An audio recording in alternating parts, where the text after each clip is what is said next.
Amém. Aplauda Jesus, glorifique o nome do Senhor. Amém. Podem se assentar, por gentileza. Boa noite para aqueles que estão nos acompanhando pelas redes sociais. Deus abençoe a tua vida, a todos nós. Vamos abrir a palavra do Senhor nessa noite, lá na carta de Paulo, que ele escreveu aos Filipenses. Você vai abrir no capítulo de número 1, nós vamos ler a partir do versículo de número 6. Carta de Paulo aos Filipenses, a epístola de Paulo, capítulo 1, versículo 6. Enquanto nós abrimos a palavra de Deus, eu gostaria de dizer à igreja, aos amigos, irmãos que têm nos acompanhado, nós estaremos agora, a partir de amanhã, somente nos cultos online. Então nós não estaremos mais abrindo a igreja, em obediência ao que foi colocado, nesse momento aqui em Sorocaba, e logicamente também que nós estamos buscando fazer aquilo que nos compete, agir com segurança, com cuidado, todos se cuidando, para que a gente possa o quanto antes vencer esse inimigo invisível, essa doença que tem atrapalhado a vida de muitas pessoas. Vamos ter compreensão, vamos ter paz no coração, vamos buscar cada dia mais a presença de Cristo Jesus. Hoje pela manhã, se você acompanhou, os irmãos que estavam aqui também devem ter acompanhado a mensagem, e nós falamos sobre Jesus. O que Jesus ele nos ensina? São duas situações. Quando Jesus vem até nós, o que Jesus quer? A nossa libertação, a nossa transformação. Jesus quer que a gente se renove. E no segundo ponto, que a partir de Jesus nós temos que mudar realmente a nossa vida, mudar a nossa situação e buscar algo novo. Não só para agora, neste momento, mas para toda a nossa vida e para aqueles que estão conosco, familiares, amigos e assim por diante, pregando o evangelho e levando a mensagem. Então, se você não acompanhou essa mensagem pela manhã, ela está no Facebook, você possa acompanhar, porque ela vai seguir um pouco agora a linha da mensagem dessa noite, e nós vamos dar agora continuidade naquilo que Jesus faz na vida da pessoa e como ele quer fazer. Amém? Então o apóstolo Paulo escreve aqui, Filipenses capítulo 1, verso 6, ele diz assim: estou plenamente certo de que aquele que começou boa obra em vós há de completá-la até o dia de Cristo Jesus.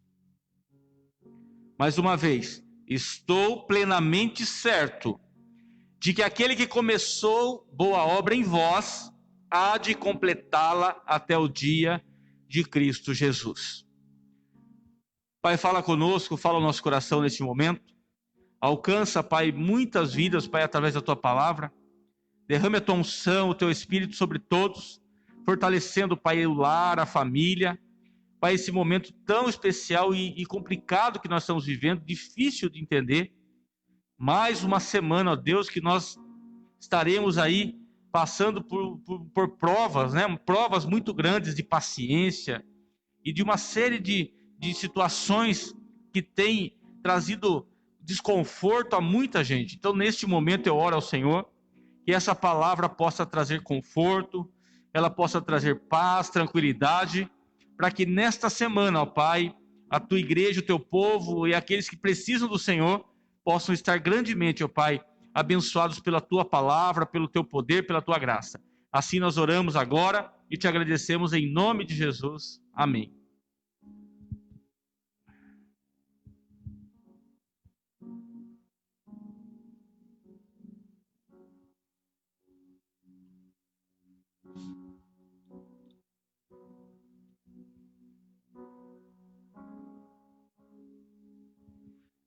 No mesmo intuito dessa carta, se você pegar no mesmo capítulo 1, então fica com Filipenses aberto, você também que está na tua casa, que nós vamos trabalhar um pouco nesse livro hoje.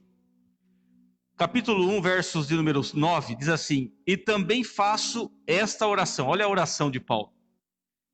Primeiro ele diz assim: estou bem certo de que aquele que começou a boa obra em vós, ele há de completá-la até o dia de Cristo Jesus. Então ele diz isso primeiro. Estou certo disso. Deus vai completar a boa obra. Então nessa noite quero que você tome posse disso na sua vida. A obra que Deus tem para nós, Ele vai completar. Amém? Você crê nisso realmente? Que seja isso realmente que você creia, que você possa viver, que a obra que começou em você, Deus vai completar. Mas aí Paulo vai no capítulo 1, versos 9, diz assim: e também faço essa oração, que o vosso amor aumente mais e mais, em pleno conhecimento e toda percepção. O que Paulo está dizendo? Ele está certo que, quando eu conheço Jesus, Jesus chega até a vida de uma pessoa. Jesus quer o quê? A transformação, a libertação. Jesus quer que a entrega seja total. Alguém já ouviu falar sobre entrega total? Porque quando você faz a entrega total, é total. O que falta muitas vezes na vida das pessoas é fazer a entrega total. Uma vez eu vi uma história que é como se fosse uma parábola aí. Eu vou tentar traduzir, vou tentar trazer novamente ela. Tá meio assim na minha cabeça, mas eu vou fazer ela. Que é como se nós estivéssemos numa estrada. Estamos numa estrada, e naquela estrada onde a gente está passando com o nosso carro, estamos viajando naquela estrada, e de repente no meio daquela estrada Jesus está ali. A estrada obviamente é a nossa vida. E Jesus está pedindo carona. E nós paramos. Puxa, Jesus pedindo carona. Jesus é muito importante para todos nós. Então paramos, Jesus, Jesus, tudo bem? Que bom. Aí Jesus fala: você pode me dar uma carona? Você pode me levar? Aí a pessoa: sim, Jesus, posso sim. Aí Jesus diz assim: peraí, mas para que eu possa entrar na sua vida ou entrar no teu carro, eu preciso que você tire o peso que existe na sua vida, né? Você pode abrir o porta-mala do teu carro para mim ver o que tem no porta-mala do carro? E aí quando Jesus abre o porta-mala, a pessoa fala assim: mas como é Jesus que está pedindo, vou abrir o porta-mala para mim ver o que está acontecendo. Vai lá e abre o porta-mala e Jesus fala: então, tá vendo o que tem no seu porta-mala? Tem muito pecado, tem muito erro, tem muita dor, tristeza e assim por diante.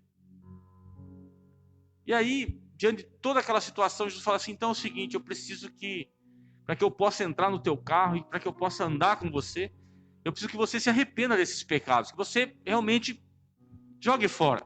Você aceita fazer isso? Faço. Aí a pessoa vai, lança fora aqueles pecados e Jesus fala: então vamos seguir em frente agora. E quando a pessoa vai entrar no carro, onde que ele vai? Ele vai, obviamente, ele está com o carro, ele vai entrar onde? No lugar do motorista. Jesus fala assim: não, peraí. Quem vai dirigir o carro agora sou eu. Não é mais você, agora sou eu.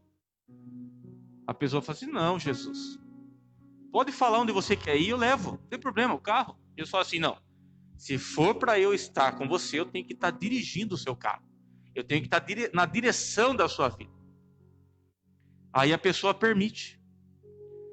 Quando a pessoa permite que Jesus pegue ao volante, Jesus fala assim: agora nós vamos fazer uma conversão, nós vamos voltar, nós não vamos mais pelo mesmo caminho que você estava indo, agora é pelo caminho ao inverso.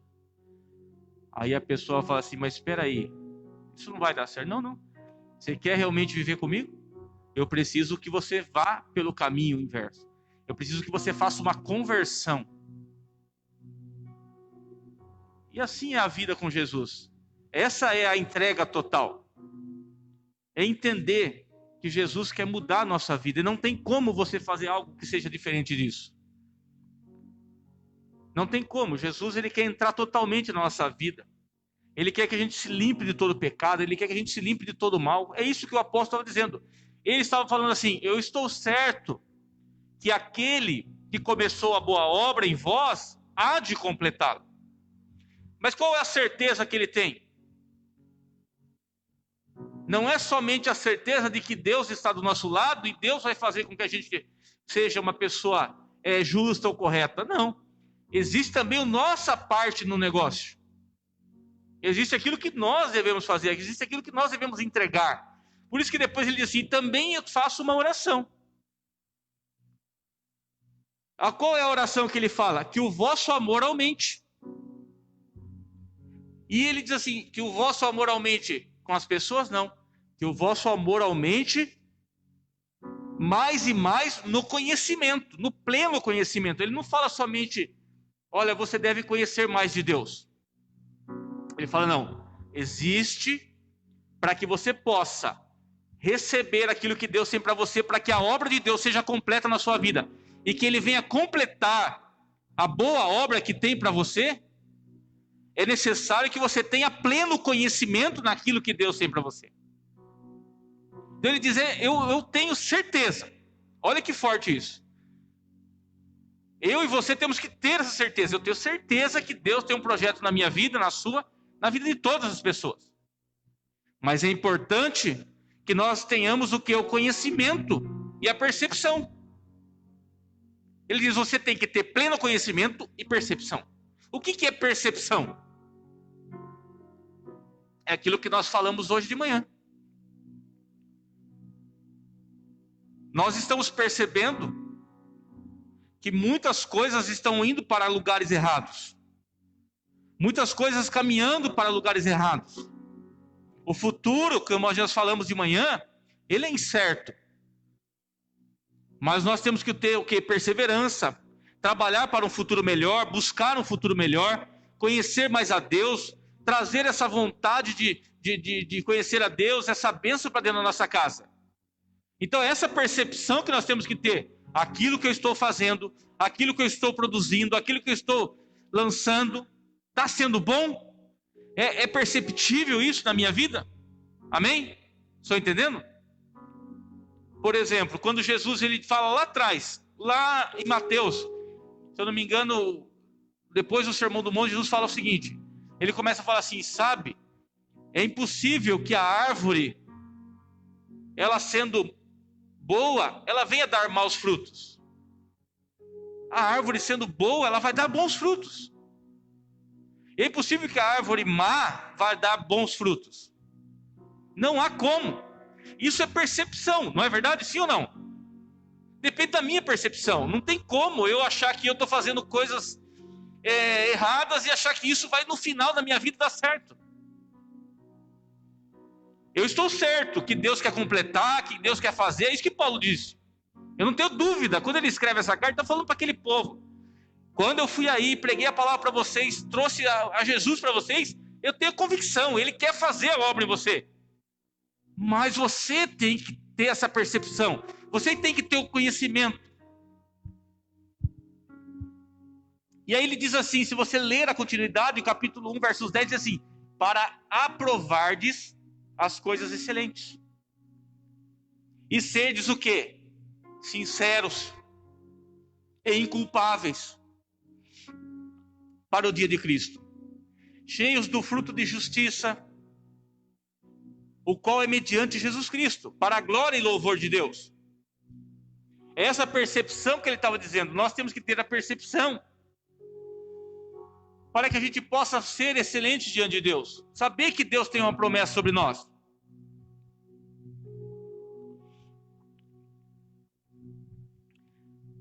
Ele fala uma coisa muito forte também, continuando no capítulo 1, ele vai lá para o versos 20, ele diz assim, segundo a minha ardente expectativa e esperança, de que em nada serei envergonhado. Antes, com toda ousadia, como sempre, também agora, será Cristo engrandecido no meu corpo, quer pela vida, quer pela morte. Portanto, para mim, o viver é Cristo e o morrer é lucro. Então, ele estava dizendo isso. Quando você tem a percepção, quando você tem o pleno conhecimento, você passa a viver algo diferente. Você passa a viver para Cristo, você passa a querer entender mais de Cristo. Conhecer mesmo aquilo que Cristo deixou como um desejo para cada um de nós. Ele dizia isso dele, eu estou certo disso. Eu não estou falando para vocês uma coisa que eu somente acho que é assim. Ele estava dizendo, eu estou certo. Que se depender de mim, a minha expectativa, a minha esperança, nada vai ser envergonhado.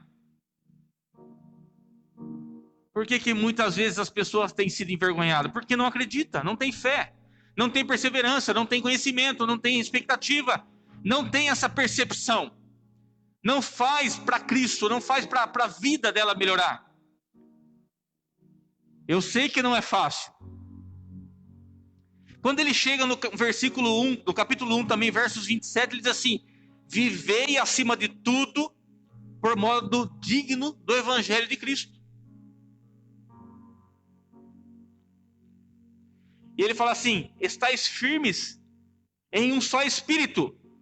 Ele continuando, vivei acima de tudo por modo digno do evangelho de Cristo. Para que, ou indo ver-vos ou estando ausente, ouça no tocante a vós outros, que estáis firmes em um só espírito. Ele diz: com uma só alma, lutando juntos pela fé evangélica, e que em nada estáis intimidados pelos adversários. E ele vai continuando aqui, trazendo mensagens. Quando ele chega no capítulo 2, versos número 3, ele diz uma coisa muito forte. Deus quer o coração de cada um de nós. Porque ele diz assim: nada faça por partidarismo ou vanglória, mas por humildade, considerando cada um os outros superiores a si mesmo. Ele fala da humildade. Deus vai completar uma obra na minha e na sua vida? Sim. Mas o que ele precisa? Que você tenha conhecimento, que você tenha percepção. Ele precisa que você tenha expectativa e esperança, que você não vai ser envergonhado por aquilo que você é na sua vida. Amém? Eu sou cristão, eu vivo isso. Deus tem uma promessa na minha vida, eu não vou ser envergonhado. Essa é a minha expectativa, porque eu passei a viver isso. Então agora isso para mim é que é lucro na minha vida. É que as pessoas conheçam a Cristo, é que as pessoas vejam Cristo em mim. É que as pessoas tenham essa percepção.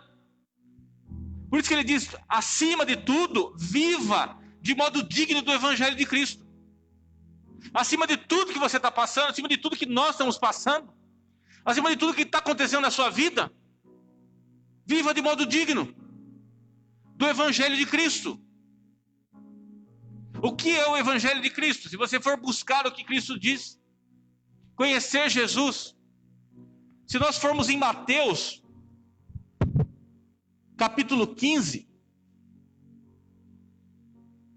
Jesus diz assim: então vieram de Jerusalém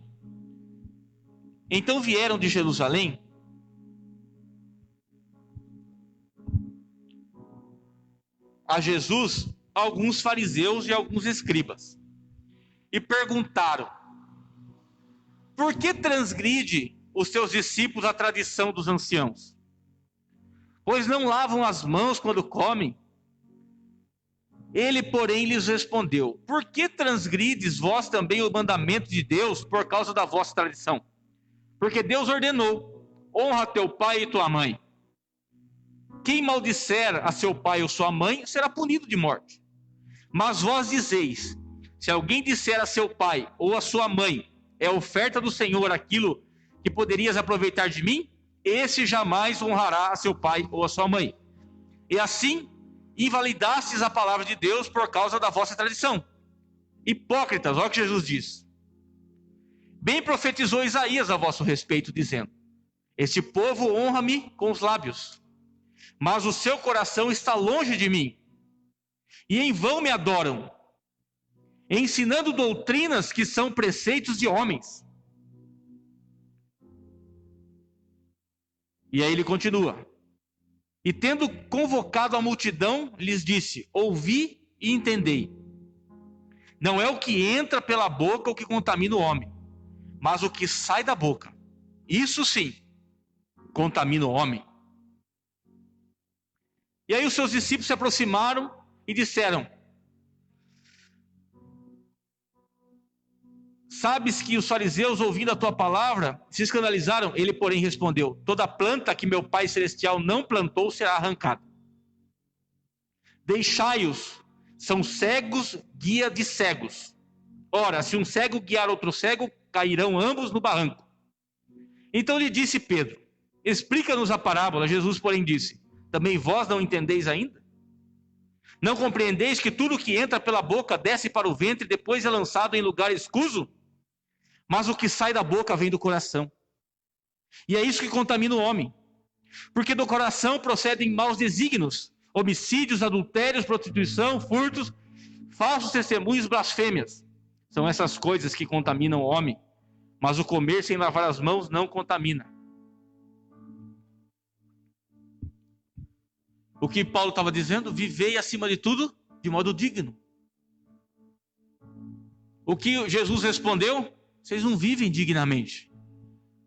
Ele falava para os fariseus lá: vocês querem me repreender, mas vocês não vivem assim. Vocês cuidam só de vocês mesmos, vocês estão preocupados só com as suas coisas. Vocês acham que vocês são certos em tudo. Vocês não vivem de modo digno de Deus. É isso que ele quis dizer. E Paulo vivia com eles. Nessa ocasião, Paulo estava aprendendo tudo isso com eles. E esse apóstolo Paulo que escreveu aqui isso para nós, ele estava vivendo com eles. Então, aquilo que Paulo fala depois: nada façais por partidarismo ou vanglória, mas por humildade. É aquilo que Paulo está dizendo para mim e para você. Nós não sabemos de nada. Nós precisamos aprender muito, precisamos ter humildade, aceitar aquilo que Deus tem falado no nosso coração. Aí Paulo fala assim, capítulo 2, verso 5. Tende, de 1 Filipenses, capítulo 2, verso 5. Tende em vós o mesmo sentimento que houve também em Cristo Jesus. Pois ele, subsistindo em forma de Deus, não julgou com usurpação ser o igual a Deus. Antes a si mesmo se esvaziou, assumindo a forma de servo, tornando-se semelhança de homem. E reconhecido em figura humana, a si mesmo se humilhou, tornando-se obediente até a morte, morte de cruz. Pelo que também Deus o exaltou sobremaneira, ele deu o nome que está acima de todo nome.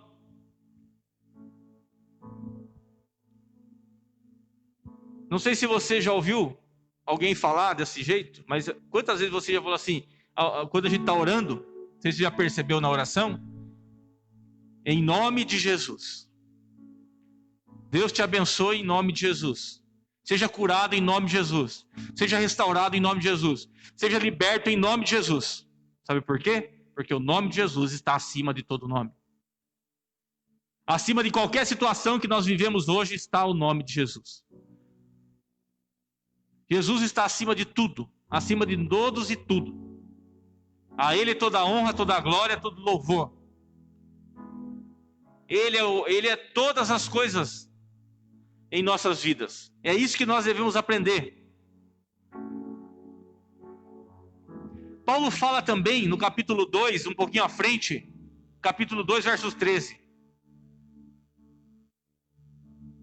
Porque Deus é quem efetua em vós tanto o querer como o realizar, segundo a sua boa vontade. Se nós muitas vezes queremos fazer com a nossa força, nós precisamos aprender a fazer com a força de Deus. Andar na força do Senhor, na força do teu poder. Conhecer Jesus a cada dia, isso é importante para todos nós. Eu, recentemente, comecei a ler a Bíblia inteira de novo.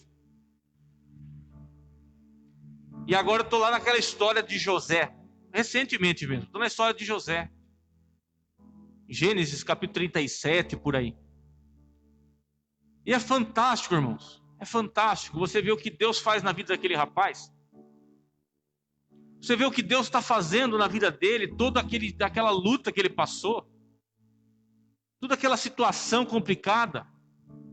Mas o que Deus fez na vida daquele homem, que ele decidiu ser um homem correto diante de Deus. Ele decidiu que ele não ia se contaminar, que ele não ia fazer nada ao contrário daquilo que ele sabia que Deus era. Ele conhecia as histórias de Deus. E a Bíblia diz que em todos os lugares que ele ficou, você conhece a história, se você não conhece, lá em Gênesis você vai ler a história de José e fala claramente. Ele é lançado numa cova como escravo, ele vai trabalhar na casa de um homem, de um oficial. Ali ele é tentado pela mulher do oficial, ele consegue se desvencilhar disso, vai preso. Fica lá na cadeia, a Bíblia diz que tudo ficou na mão dele. Sai da cadeia, vai até Faraó. Uma mensagem que ele dá para Faraó, uma revelação que Deus coloca no coração dele. Porque ele diz isso, quem sou eu para revelar sonhos? Quem pode interpretar é Deus. Então, de repente, aquilo que nós queremos interpretar com a nossa própria definição de vida, vai nos atrapalhar. Porque o que Paulo está dizendo é Deus quem efetua em vós tanto o querer como o realizar. Então, de repente, hoje, não chegou o momento ainda.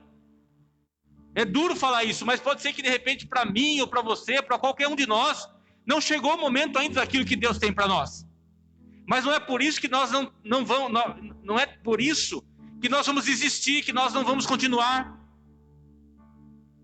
Porque maior é o Deus que está em nós do que aquele que age nesse mundo, amém? Maior é aquele que está em nós do que aquele que age no mundo. Então Paulo fala isso para aquele povo. No capítulo 3, Paulo diz assim, quanto ao mais, versos 1, quanto ao mais, irmãos meus, alegrai-vos no Senhor. Eu queria falar para cada um de vocês que está nos ouvindo, que estão aqui na igreja, irmãos, em nome de Jesus, se alegre do Senhor. Se alegre em Deus. A nossa alegria tem que ser em Deus. Hoje não temos no que nos alegrar. Se nós buscarmos alegria naquilo que nós estamos vendo hoje, infelizmente nós vamos cair, nós vamos ser destruídos.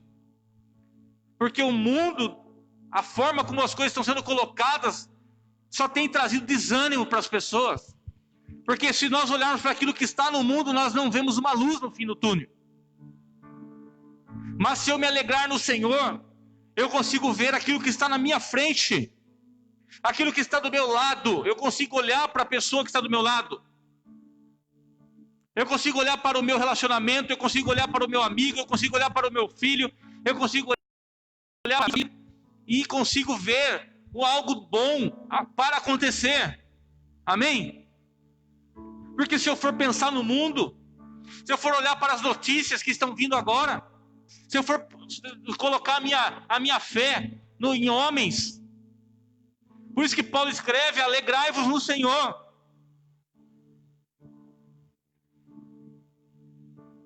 E aí ele continua esse mesmo trecho, capítulo 3, versos de número 4, diz assim, bem que eu poderia confiar também na carne, bem que eu poderia confiar nesse mundo. É isso que ele está dizendo. Se qualquer outro pensa que pode confiar na carne, eu ainda mais. Olha o que ele escreve.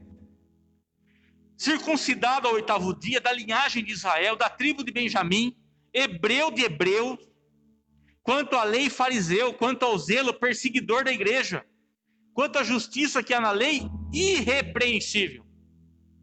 Então Paulo estava dizendo assim, eu experimentei tudo isso. Eu sei o que eu estou falando.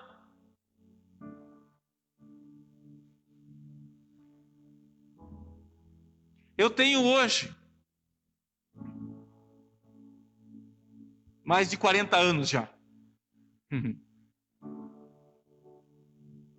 E por muito tempo na minha vida, às vezes eu fico pensando. E eu comecei muito cedo.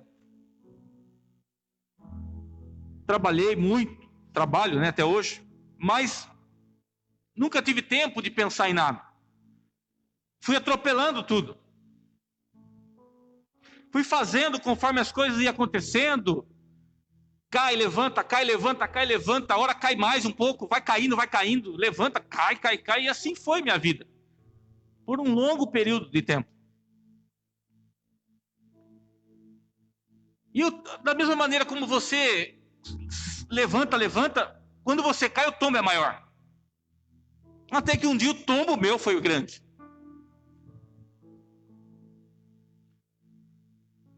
E aí que Paulo está dizendo? Porque quando eu acho que eu posso resolver tudo, como Paulo estava dizendo,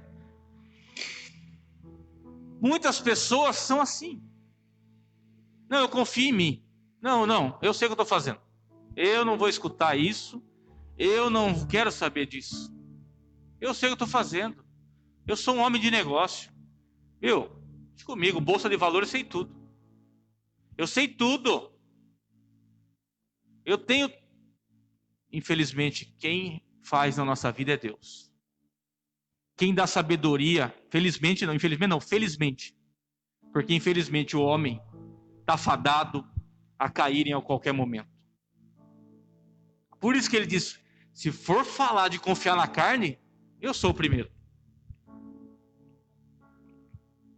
Eu fui circuncidado, eu sou da tribo de Benjamim. A mesma coisa, judeu de judeu, eu sou hebreu de hebreus. Eu não tenho outra linhagem, eu nasci de uma família hebreia, eu venho lá de trás de Jacó, porque para quem não sabe, Jacó que foi o pai das tribos de Israel. Eu venho de lá. Então, a tribo de Benjamim, que é filho de Jacó, que é irmão de José mais novo, esse Benjamim, que a Bíblia diz que ele é o filho amado, que ele é um filho da restituição, que ele é um filho que abençoou seus pais.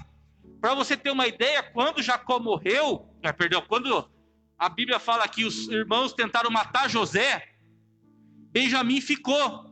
E Benjamim, ele era quem para o pai? Ele era o filho que substituía aquele filho que ele perdeu. Então, ele se apegou muito com aquele filho. Então aí Paulo diz assim, eu era da tribo dele. Esse Benjamim era amado por Jacó. Quem era Jacó? Quem sabe quem era Jacó? Jacó se transformou em Israel. Então olha o que Paulo dizendo, se eu for confiar na carne, olha quem eu sou. Mas eu sou perseguidor da lei. E ele fala assim, na lei, se você pegar a lei, tudo que foi ensinado na lei, eu era irrepreensível. Quantas pessoas são assim? Eu sei tudo. Não preciso confiar em Deus. Não preciso confiar em nada.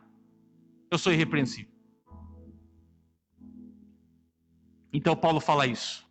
Só que daí ele continua. Mas o que para mim era lucro, isso considerei perda por causa de Cristo. Sim, deveras considero tudo como perda, por causa da sublimidade do conhecimento de Cristo Jesus. Meu Senhor, por amor do qual perdi todas as coisas e as considero como refúgio para ganhar a Cristo e ser achado nele. Não tenho justiça própria, que procede de lei, senão a que é mediante a fé em Cristo. A justiça que procede de Deus, baseada na onde? Na fé. Para o conhecer e o poder da ressurreição e a comunhão dos seus sofrimentos, conformando-me com ele na sua morte, para de algum modo alcançar a ressurreição dentre os mortos. E aí vem aquele trecho tão especial que todos nós conhecemos, capítulo 3, versos 12, que Paulo diz, e aquilo que a Bíblia tem falado para muitos há muito tempo, não que eu o tenha já recebido, ou tenha já, como diz a minha Bíblia aqui, obtido a perfeição, mas prossigo para conquistar aquilo para o que também fui conquistado por Cristo Jesus. Quando Paulo começa a carta dele, o que ele escreve? O que nós lemos lá no começo? Tenho a convicção de que aquele que começou a boa obra em você, ele vai terminar. Então, o que ele vivia isso? Ele sabia. Porque a partir daquele momento que Cristo entrou na vida dele, a vida dele mudou totalmente, irmãos.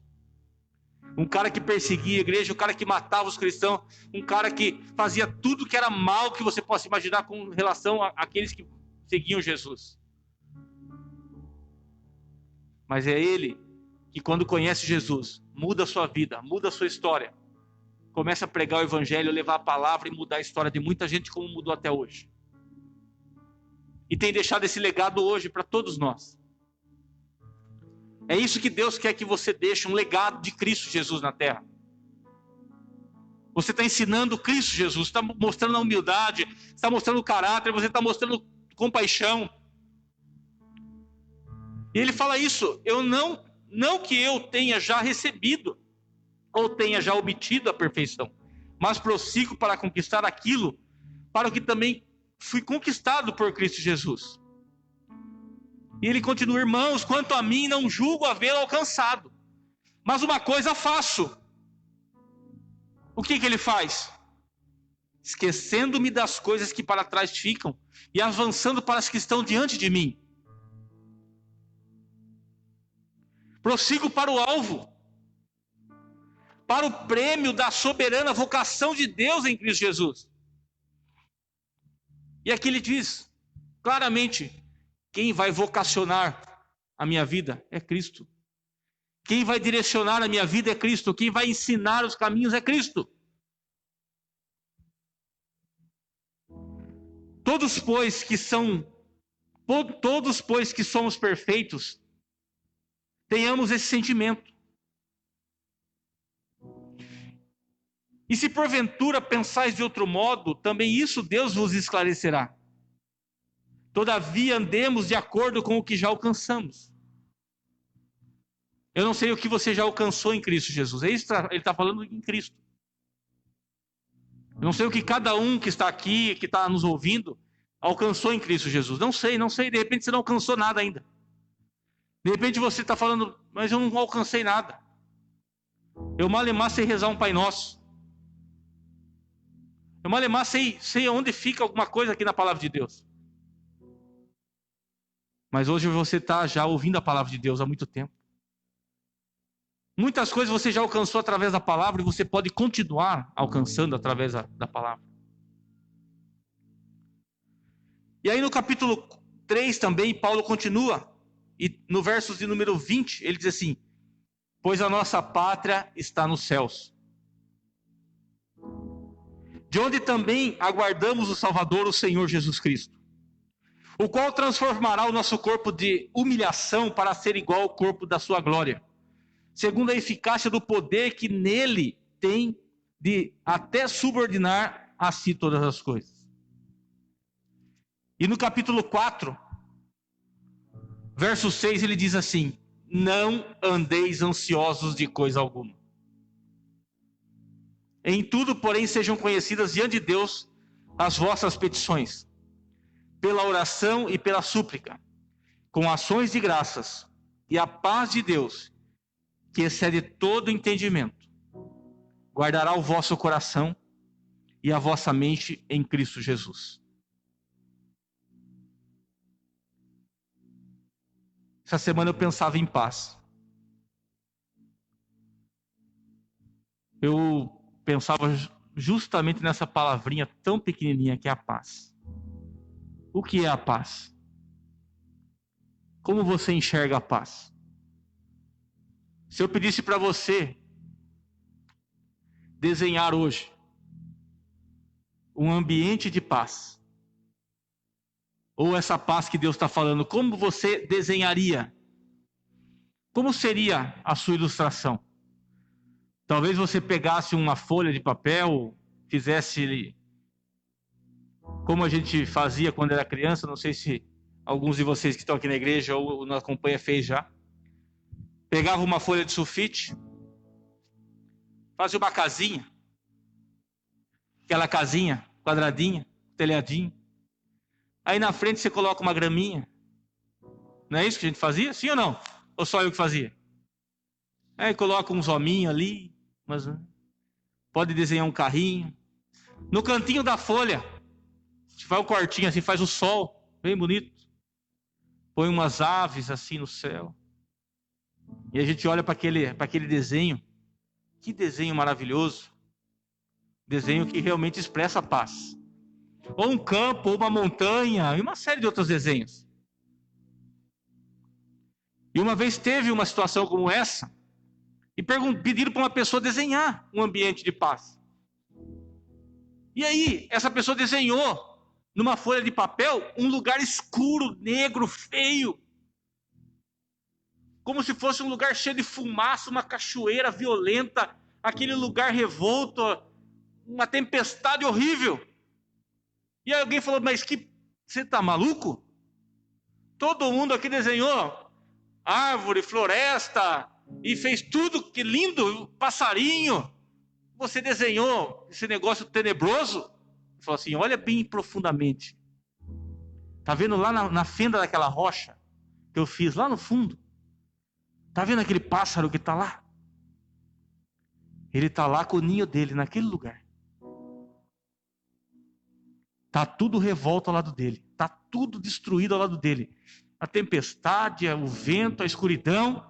Mas ele tá lá, na fenda daquela rocha, em paz.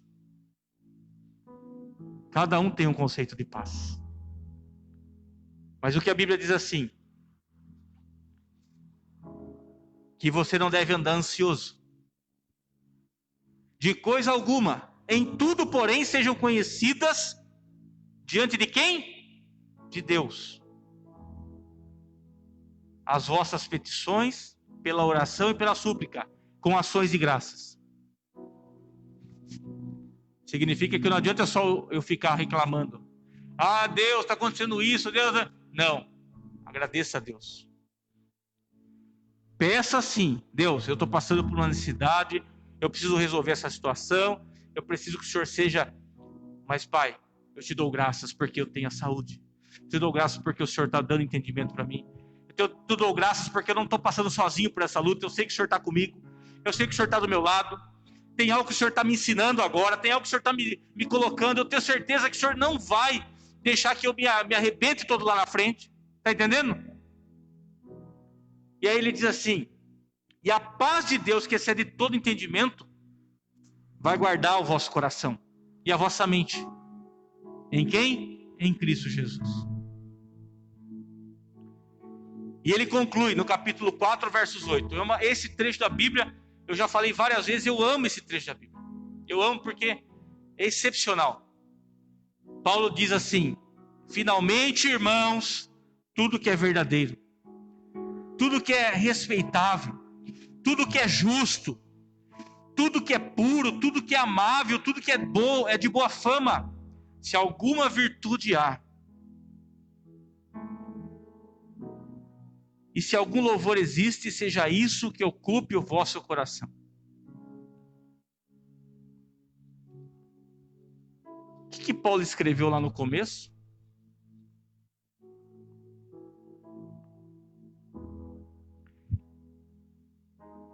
Capítulo 1, versos 9. E também faço esta oração, que o vosso amor aumente mais e mais, em pleno conhecimento e toda percepção. E ele termina falando assim, sabe qual é a percepção que você tem que ter? Que tudo que é verdadeiro, que tudo que é respeitável, que tudo que é justo, tudo que é puro, tudo que é amável, tudo que é de boa fama, se você tem a percepção, se existe virtude nisso, que faça isso dentro de você, que ocupe o seu pensamento, o teu coração. E ele diz assim, então, tendo essa percepção, então você aprendeu, recebeu, ouviu e viu, isso pratique. Para quê, Paulo? Por que eu vou praticar isso, pastor Tony? Por que eu vou praticar isso, Deus? Para que o Deus da paz esteja com você. Pratique isso na sua vida para que o Deus da paz esteja com você. Você pode estar naquela pintura que eu falei aqui. A sua vida está uma tempestade, escuridão, aquela coisa nebulosa. Mas se você está praticando isso que a Bíblia está dizendo, o Deus da paz está com você. O Deus da paz vai estar na sua casa. Ele vai estar na sua família. Ele vai estar nos seus negócios. Ele vai estar em todos os lugares com você. E nada vai faltar para mim e para você. E eu encerro essa mensagem quando Paulo escreve, finalmente ele chega no ápice de tudo. capítulo 4, versos 13. O que está escrito aí, irmãos? Pode responder para mim? O que está escrito? Tudo posso. Capítulo 4, versos 13. Tudo posso. Tudo posso naquele que me fortalece. Vamos orar nesse momento.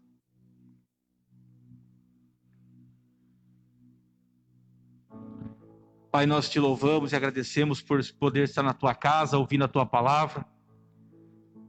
Somos sabedores que nesta semana, Pai, tudo vai fechar novamente. E a sua paz precisa prevalecer sobre todas as coisas, Senhor. O teu amor, o teu carinho tem que prevalecer. E que nós sejamos, ó Pai, os portadores de boas notícias.